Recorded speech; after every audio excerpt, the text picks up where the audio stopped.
Commander Jake Morrison stood on the bridge of his ship and looked out at the stars. His hands were shaking. Today would be the last day for all humans in the universe. He knew it. Everyone knew it. The ship was called UES Liberty. It was one of the last human ships still flying. Jake had been a commander for 10 years, but he had never seen anything like this. The enemy was coming and there was nowhere left to run. Dr. Lisa Carter walked up to Jake. She was holding a tablet with numbers on it. Bad numbers. Very bad numbers. "How many are left?" Jake asked her. Lisa looked at her tablet. Her face was sad. 50 million humans are still alive. That's all. We started with 12 billion people. Jake closed his eyes. 12 billion people had lived on Earth and other planets just 5 years ago. Now only 50 million were left. The rest were dead. All dead. The Vex killed them all, Lisa said quietly. The Vex were aliens. Bad aliens. They came from far away and destroyed everything they found. They had big ships and powerful weapons. They did not talk. They did not make deals. They just killed. Jake opened his eyes and looked at the other ships around them. He could see about 200 human ships. Some were big warships, some were small fighters, some were just transport ships full of families trying to stay alive.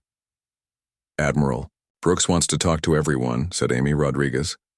She was sitting at the communications station. Amy was young, maybe 25 years old. She should have been starting her life, not watching it end. Jake nodded. "Put him on the main screen." "Admiral." Ryan Brooks appeared on the big screen. He was an old man with gray hair and tired eyes. He had been fighting the Vex for 3 years. He looked like he had not slept in weeks. "All ships, this is Admiral Brooks," he said. His voice was strong, but Jake could hear the sadness in it. "I won't lie to you. The Vex have found us. They are coming with thousands of ships. We have 200 ships." Jake felt his stomach drop. Thousands against 200. It was impossible. "We cannot win this fight," Brooks continued. "But we can die with honor. We can show these aliens that humans do not give up. We fight until the end." Around the bridge, Jake's crew members looked at each other. Some of them were crying. Ben Walsh, the engineer, was holding a picture of his family. They had died on Earth 6 months ago when the Vex destroyed the planet. Kate Morgan, who worked with communications, was trying to send messages to the other ships. Her fingers were moving fast on her keyboard. "I'm telling the transport ships to stay behind us," she said. "Maybe some of the children can escape." But Jake knew there was nowhere to escape to. The Vex had destroyed every human world. Earth was gone. The colonies were gone. This was all that was left of humanity. "Sir," said Alex Turner from the science station. "I'm seeing something strange on the sensors." Jake walked over to look. "What is it?" Alex pointed at his screen. "Energy readings. But they're not coming from the Vex ships, they're coming from near the asteroid belt." "Are they Vex ships?" Jake asked. "No, sir. The energy pattern is different. It's like nothing I've ever seen before." Dr. Carter came over to look too. "These readings are very old," she said. "The energy signature looks like it's from ancient technology, much older than anything we have." Suddenly, Amy called out from her station, "Commander, something is happening." Jake ran back to the center of the bridge. On the main screen, he could see space near the asteroid starting to twist and bend. It looked like reality was being torn open. "What in the world?" Jake whispered. Then ships started coming out of the twisted space. But these were not human ships. They were not Vex ships either. They were something else completely. The ships were beautiful. They looked like they were made of crystal and light. They were huge, bigger than any ship Jake had ever seen. Each one was the size of a city. They moved through space like they were swimming through water. "How many are there?" Jake asked. Alex was counting on his sensors.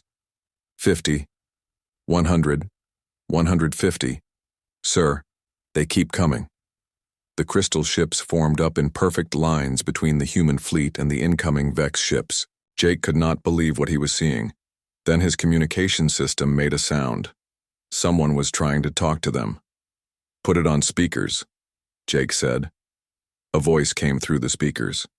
It sounded human, but different somehow. Older, stronger, human. Fleet, this is Fleet Commander Noah Phillips of the Terran Guard. We have returned to protect our home. All human ships move behind us and watch as we show these aliens the true power of Earth's children. Jake stared at the speakers. Terran Guard? I've never heard of them. Sir, Amy said, her voice shaking with excitement. The transmission is coming from the crystal ships. Humans are on those ships. That's impossible, Dr. Carter said. Humans don't have technology like that. But Jake was looking at the sensors. Alex was right. The crystal ships were giving off human life signs. Somehow, impossibly, there were humans on those ships. The Vex fleet was getting closer. Jake could see them on the long-range sensors. Thousands of dark, scary ships moving toward them like a swarm of angry insects. But now there were crystal ships in the way. Beautiful, impossible crystal ships with humans inside them. All ships, came the voice of Noah Phillips again. Prepare to witness the return of humanity's true defenders. We have been waiting 50,000 years for this moment. 50,000 years? Jake's mind could not process that number. Humans had not even had spaceflight 50,000 years ago. But as he watched, the crystal ships began to glow brighter. Their weapons, whatever they were charging up. The Vex ships were almost in range now. Jake could see their ugly, biomechanical hulls on the close-range cameras. They looked like a mix of machine and living tissue. They were disgusting and terrifying. All human ships stand by, Phillips said. Today, the hunt begins. Jake gripped the arms of his command chair. A few minutes ago, he had been preparing to die. Now he was watching something impossible happen. Ancient human ships with technology beyond imagination were preparing to fight for them. He did not understand how this was possible. He did not understand who these people were or where they had come from. But for the first time in months, Jake Morrison felt something he had forgotten how to feel. He felt hope. The human fleet was in shock. Nobody could speak. Everyone was staring at the crystal ships that had appeared from nowhere. Commander Jake Morrison stood on his bridge trying to understand what was happening. The ships were beautiful and terrifying at the same time. They moved like living things, flowing through space with grace that no human ship could match. Ben, can you scan those ships? Jake asked his engineer. Ben Walsh was working fast at his station.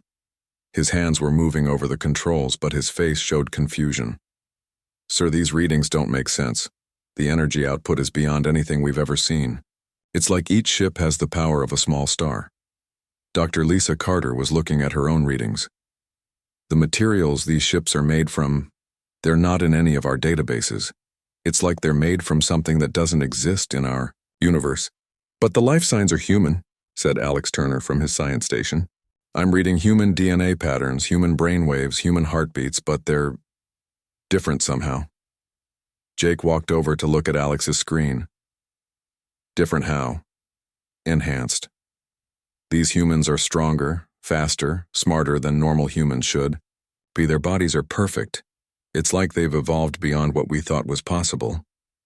Amy Rodriguez called out from communications. Commander, the leader of those ships wants to meet with you. He says his name is Noah Phillips. Jake felt his heart racing. Where does he want to meet?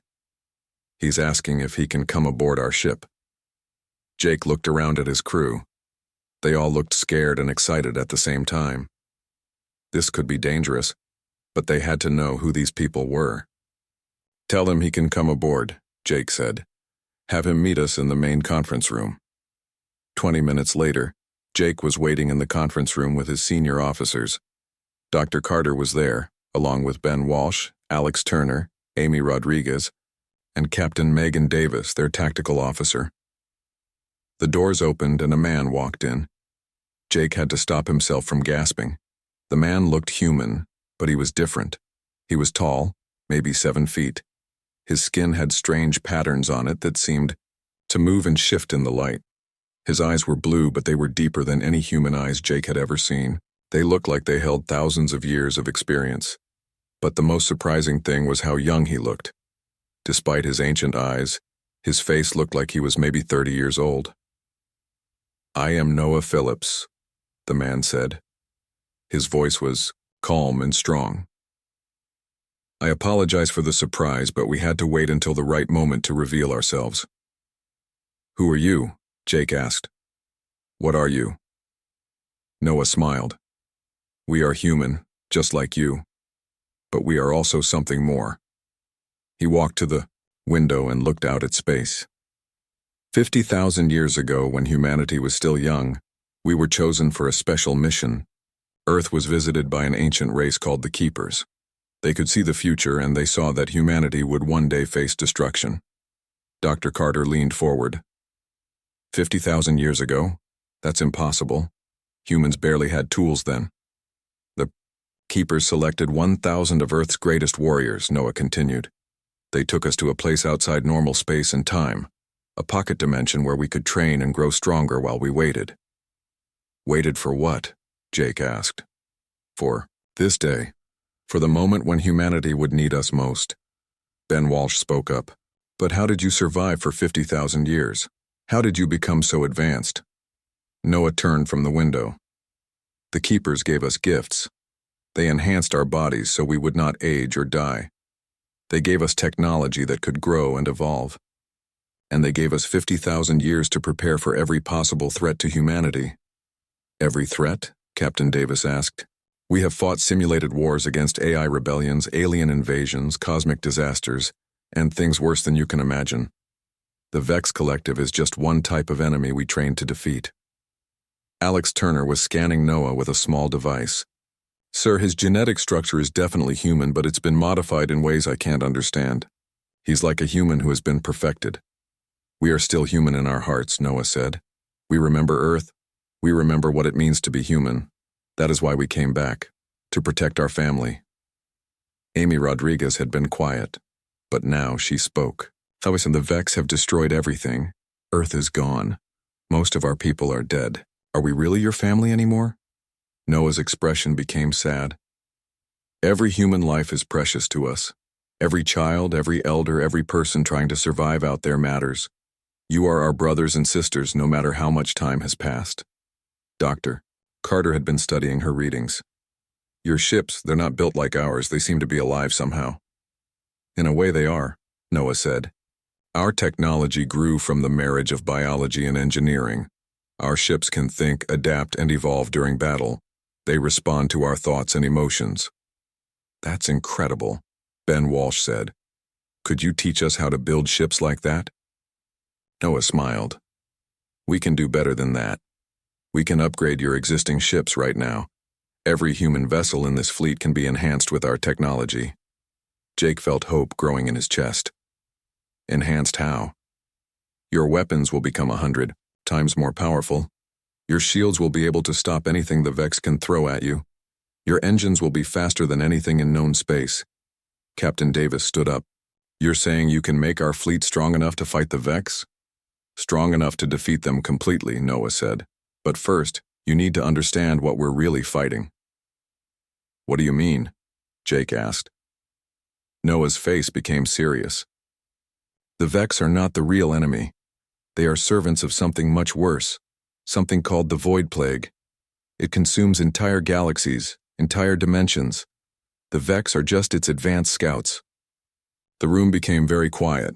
Dr. Carter spoke first. Are you saying there's something worse than the Vex out there? Much worse. But that's why we're here. We've been preparing for this fight for 50,000 years. We know how to win. Noah walked to the center of the room. The question is, are you ready to fight alongside us? Are you ready to become more than you ever thought possible? Jake looked around at his officers. They all looked scared but determined. What do we have to do? Jake asked. Trust us, Noah said. Let us upgrade your ships and enhance your abilities.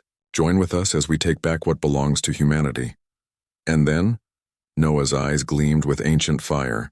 Then we hunt down every Vex ship in the galaxy, and we prepare for the real war that's coming. Jake stood up and extended his hand. Welcome home, Noah Phillips. Noah shook his hand, and Jake felt power flowing through the touch. Real power. Hope that had been missing for so long. Thank you, Jake Morrison, Noah said. Now let's go save humanity. Noah Phillips led Jake Morrison and his officers to one of the crystal ships. They traveled in a small transport that moved through space faster than anything Jake had ever experienced. When they arrived at Noah's ship, Jake was amazed. The inside looked like it was grown instead of built. The walls were smooth and seemed to pulse with life. Lights moved through them like blood through veins. "This is incredible," Dr. Lisa Carter said as she touched one of the walls. "It feels warm. It feels alive." "Because it is alive," Noah said. "Our ships are partners, not just machines. They think and feel and grow with us." They walked through corridors that changed shape as they moved. The ship was making the path easier for them to walk. Jake had never seen anything like it. "How is this possible?" Ben Walsh asked.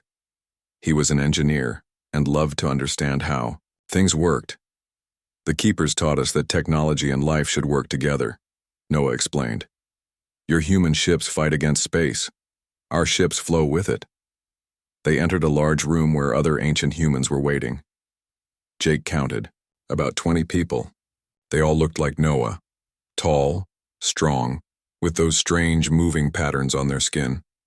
But their eyes all held the same ancient wisdom. One of them stepped forward.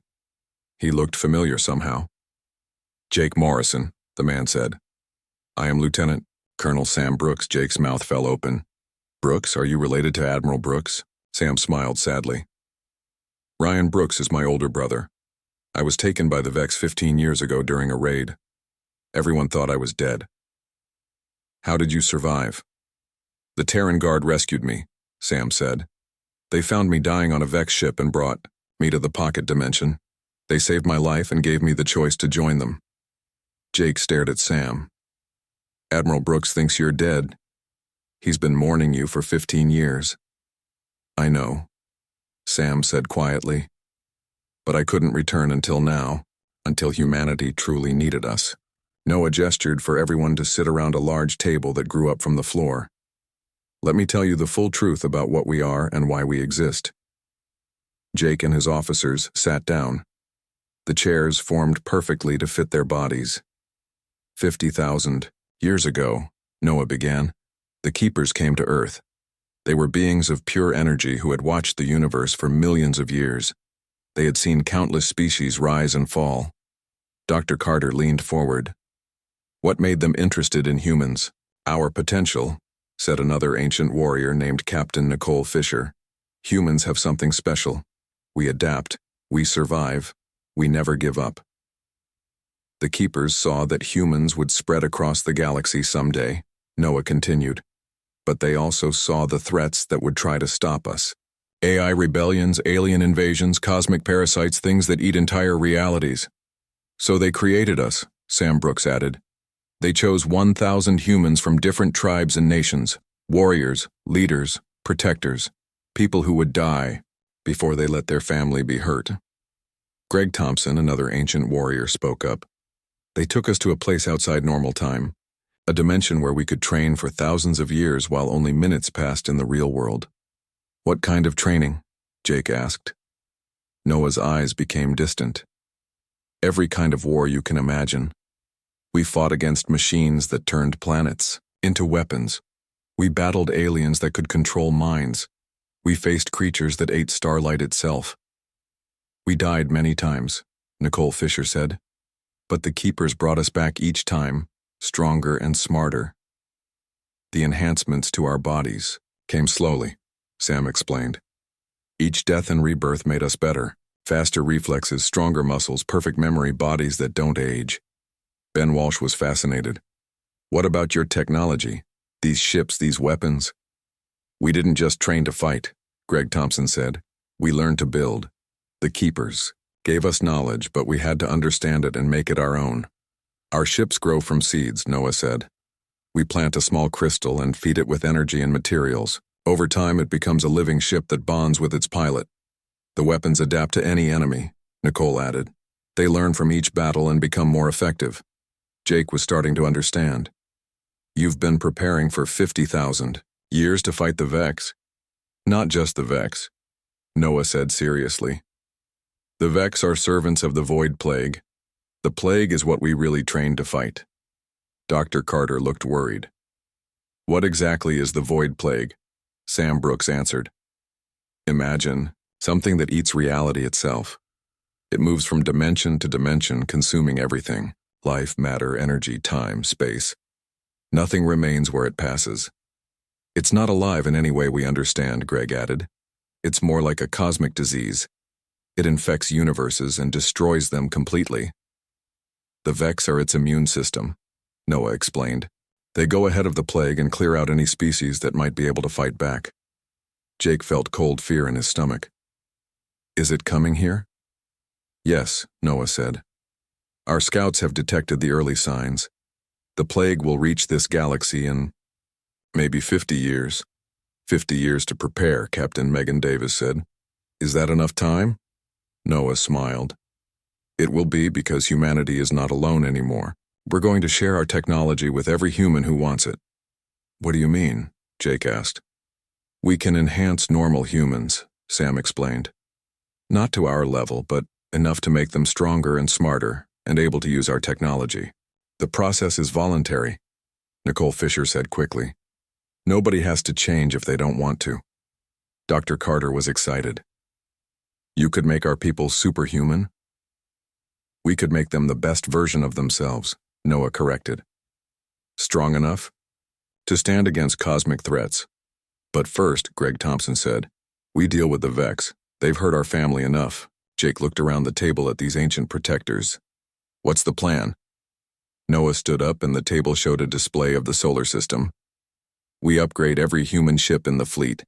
We enhance every human who volunteers, and then we hunt down every Vex ship in known space. All of them? Ben Walsh asked. Every single one, Sam Brooks said with determination. They wanted to make humans extinct. Instead, they're about to learn what happens when you threaten Earth's children. The display changed to show the galaxy.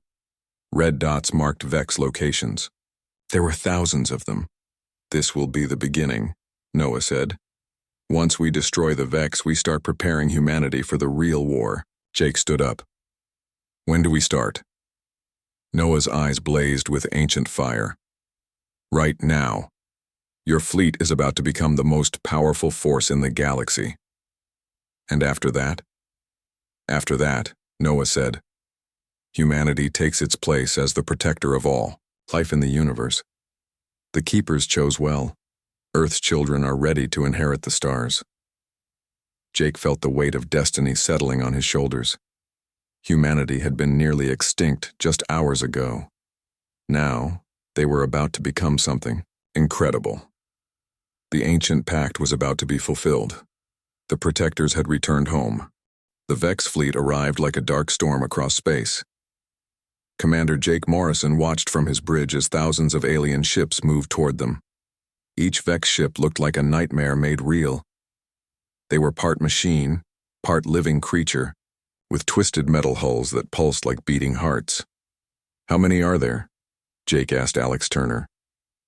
Alex was staring at his sensors. 3,215 ships, sir. They're massive. Some of them are the size of cities. Jake felt his stomach drop. Even with the ancient warriors helping them, the numbers seemed impossible. Don't worry, came Noah Phillips's voice over the communications. You're about to see what real human technology can do. Suddenly, Jake felt his ship change. The UES Liberty began to hum with new energy. Lights appeared on panels that had never existed before. His chair grew connections that touched his hands. What's happening? He asked. Ben Walsh was laughing with joy at his engineering station. Sir, our ship is being upgraded in real time. The power output has increased by 1,000%. Our weapons are completely different now. Dr. Lisa Carter was watching her medical readings. I'm detecting changes in all crew members, enhanced reflexes, improved thinking speed, better coordination. Jake looked at his hands. They felt different. Stronger. His mind felt clearer too, like fog had been lifted from his thoughts. This is temporary, Noah's voice explained. We're boosting your abilities so you can fight at our level. The enhancement will last until the battle is over. Amy Rodriguez called out excitedly. Commander, I can understand the ship's systems without looking at them. It's like the ship is talking to me in my mind. Captain Megan Davis was at the weapons station. Sir, our guns they're incredible. Each shot can adapt to whatever we're shooting at. All around them, the other human ships were changing too. Jake could see them through the windows. They were glowing with new energy, growing new weapons, becoming something amazing. All human ships, came Admiral Brooks's voice over the fleet. Communications. I don't understand what's happening, but I can feel our ships becoming more powerful. Let's show these aliens what humans can do. The Vex ships were getting closer. Jake could see their ugly, twisted forms on the main screen. They moved like insects swarming toward the human fleet. Here they come, Noah said calmly. Remember, your ships are now linked to ours. Trust your instincts and let the technology help you. The first Vex ships opened fire. Their weapons shot beams of red energy that had destroyed countless human ships before. But when the beams hit the human fleet, something amazing happened. The shots bounced off harmlessly. The human ship's shields absorbed the energy and used it to make themselves stronger. Impossible, Alex Turner whispered. Our shields are getting more powerful every time they hit us. Jake gripped his command chair. All ships, return fire. The human fleet opened fire together. But these were not the same weak weapons they had used before. Brilliant blue beams shot out from every human ship. When they hit the Vex vessels, the alien ships simply disappeared. Not destroyed, not damaged. Gone. How is that possible? Ben Walsh asked. Our weapons erase things from existence, Noah explained. They removed the target from reality itself. The Vex ships tried to adapt. Jake had seen them do this before. When they faced new weapons, their biomechanical hulls would change to defend against them. But this time, it didn't work. They can't adapt to weapons that unmake reality, Captain Nicole Fisher said from her crystal ship. This is why we trained for 50,000 years. Jake watched in amazement as his small fleet of 200 ships began destroying thousands of Vex vessels. Every shot hit its target. Every target was destroyed completely. Danny, take us closer, Jake ordered his navigator, Danny Rodriguez. Danny's hands moved over his controls like he had used them for years instead of minutes. Yes, sir. The ship wants to get closer, too. Jake realized that the ship really was alive now. It wanted to fight. It wanted to protect humans. The UES Liberty danced through space like a living creature. It dodged Vex weapons that should have been impossible to avoid. It fired its weapons with perfect accuracy while moving at incredible speeds. Around them, the other human ships were doing the same thing. Transport ships that had been helpless before were now powerful warships. Old cargo vessels were moving like fighters. This is incredible, Dr. Carter said. Our people are piloting these ships like they were born to do it. They were, Sam Brooks said from his position with the ancient warriors. Every human has the potential for this. We just helped them unlock it. The Vex tried different tactics. They sent swarms of smaller ships. They tried ramming attacks. They used weapons that Jake had never seen before. Nothing worked. The human fleet moved like a single organism. When one ship was threatened, others moved to protect it. When the Vex tried to surround them, the humans flowed away like water and attacked from new angles. Admiral Brooks, Jake, called over the communications. Your brother wants to talk to you. There was silence for a moment. Then Admiral Brooks's shaky voice came through. Sam? Is that really you? Hello, Ryan, Sam Brooks said gently. I'm sorry I couldn't come home sooner. Jake could hear the Admiral crying. I thought you were dead. I've mourned you for 15 years. I had to help prepare for this day, Sam said, but I never stopped thinking about home, about family. The battle continued around them, but Jake could see that it was almost over. The Vex fleet was being destroyed faster than they could retreat. Thousands of alien ships were being erased from existence. Commander, Alex Turner reported, the Vex are trying to run away. Let them go, Noah said. Actually, no. Hunt them down. Every single one. The crystal ships of the ancient warriors moved like hunting animals. They chased the fleeing Vex ships and destroyed them before they could escape. In 30 minutes, it was over. 3,000 Vex ships had been reduced to nothing. Not a single human ship had been lost.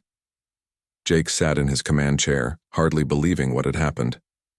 His hands were still shaking, but now it was from excitement instead of fear. "Is that it?" he asked. "Did we win?" "This battle, yes," Noah said. "But this is just the beginning. The Vex have more fleets out there, and behind them comes the real enemy." Jake looked out at space where the Vex fleet had been. Now there was nothing but stars and the beautiful crystal ships of humanity's ancient protectors. "What happens now?" he asked. "Now we hunt down every Vex ship in the galaxy," Noah replied, "and we prepare humanity for the war that will determine the fate of all reality." Jake smiled. For the first time in years, he was not afraid of the future. 6 months after the Great Battle, Commander Jake Morrison stood on Earth's surface for the first time in his life. He was born on a space station and had never seen a real planet before. Now he was looking at blue skies and green grass that had been impossible just half a year ago. Earth was alive again. The planet that the Vex had turned into a burning wasteland was now beautiful once more. Oceans sparkled under the sun. Forests covered the land. Cities rose from the ground like crystal flowers. "It's amazing," Dr. Lisa Carter said as she stood next to him. "The ancient technology healed everything. The radiation is gone. The poisoned soil is clean. It's like the attack never happened." Jake nodded. "Noah said their machines can fix anything, even a dead planet." Behind them, the new city of New Geneva stretched toward the sky. The buildings were made of the same living crystal as the ancient ships. They grew and changed based on what the people inside needed. If someone wanted a bigger room, the building would make one. If they needed a workshop, the walls would create the tools. Ben Walsh walked up to them. He was carrying plans for a new type of spaceship. Human engineers were learning to work with ancient technology. The new ships would be grown instead of built, just like the crystal vessels. "The first human-grown ship will be ready next week," Ben said excitedly. "We're calling it the New Horizon. It will be able to travel to other galaxies in days instead of years." Amy Rodriguez joined them. She was now the head of communications for the new Earth government. "I've been talking to the colonies we thought were destroyed. Turns out the ancient warriors saved a lot of them. They moved entire populations to safe dimensions while the Vex were attacking." Jake smiled. "How many people are still alive?"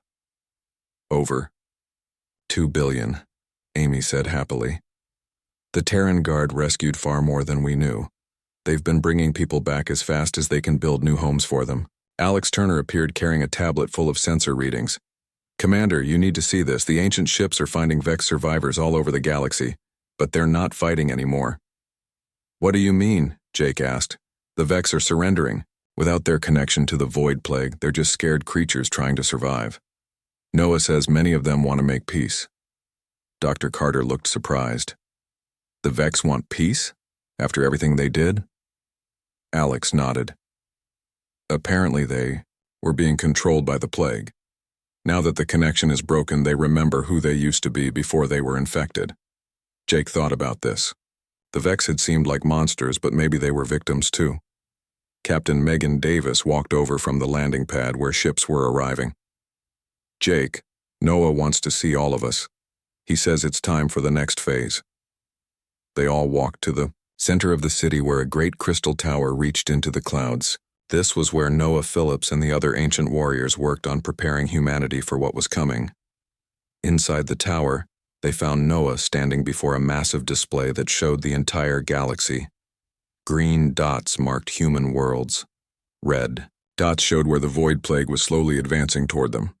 "My friends," Noah said as they approached, "it's time to tell you about the final mission." Admiral Ryan Brooks was there too, along with his brother Sam. The two men looked happy together after being apart for so long. "The Vex threat is over," Noah continued. "We've destroyed their fleets and freed the survivors from the plague's control, but the real enemy is still coming." The display zoomed in on the edge of the galaxy. Jake could see a dark area where stars were going out one by one. "The Void Plague will reach our galaxy in 47 years, Sam Brooks explained. "But we're Not going to wait for it to come to us. What do you mean? Jake asked. Noah smiled. We're going to attack it first. We're going to take the fight to the plague before it can destroy our galaxy. Dr. Carter looked worried. Is that possible? You said it eats entire dimensions? It is possible, said Captain Nicole Fisher as she entered the room. But only if humanity is ready. Only if we become what we were always meant to be. Greg Thompson joined them. We're offering every human the choice to be enhanced. Not temporarily like in the battle, but permanently. You can become like us if you want. Jake felt his heart racing. What would that mean? Longer life, Noah explained. Perfect health. Enhanced strength and intelligence. The ability to use our most advanced technology. But you would still be human, Sam Brooks added quickly. Enhanced humans, but humans all the same. You would still have your emotions, your dreams, your love for each other. Ben Walsh stepped forward. I want to do it. I want to be strong enough to help build the ships that will save the galaxy. Amy Rodriguez nodded. Me too. If I can help coordinate the war against the plague, I want that power. One by one, Jake's friends decided to accept the enhancement. Dr. Carter wanted to help heal worlds damaged by the plague. Alex Turner wanted to study the enemy and find its weaknesses.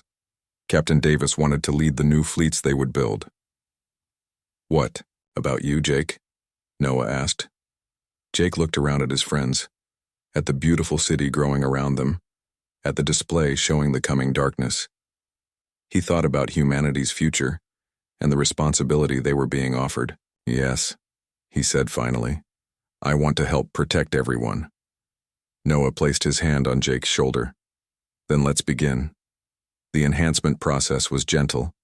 Jake felt warmth flowing through his body, changing him, making him better. His mind became clearer, his body became stronger. But most importantly, he could feel his connection to every other enhanced human. They were becoming something new together. Over the next months, millions of humans chose enhancement. Not all of them, but enough. Those who didn't want to change were respected and protected. The enhanced humans saw them as family to be cherished. The galaxy began to change. Human ships spread out to every star system. They built defenses, rescued other species, and prepared for the greatest war in the history of the universe. Ancient alien races that had hidden from the Void Plague for millions of years came out of hiding when they saw what humanity was becoming. They offered to help, bringing their own knowledge and technology. Jake, now enhanced and leading his own fleet, stood on the bridge of his new ship. It was grown from crystal and thought, more beautiful than anything he had ever imagined. Admiral Morrison, came Noah's voice over the communications. They had promoted Jake after he proved himself in the months of preparation. Yes, Fleet Commander, Jake replied. The last human colony has been evacuated and protected. All defenses are in place. The enhanced humans are ready. Our alien allies are in position. Jake looked out at the stars. Somewhere in the darkness between galaxies, the Void Plague was coming, but it would not find the same helpless species that had almost been destroyed by the Vex. It would find humanity transformed. It would find Earth's children ready to defend all life in the universe.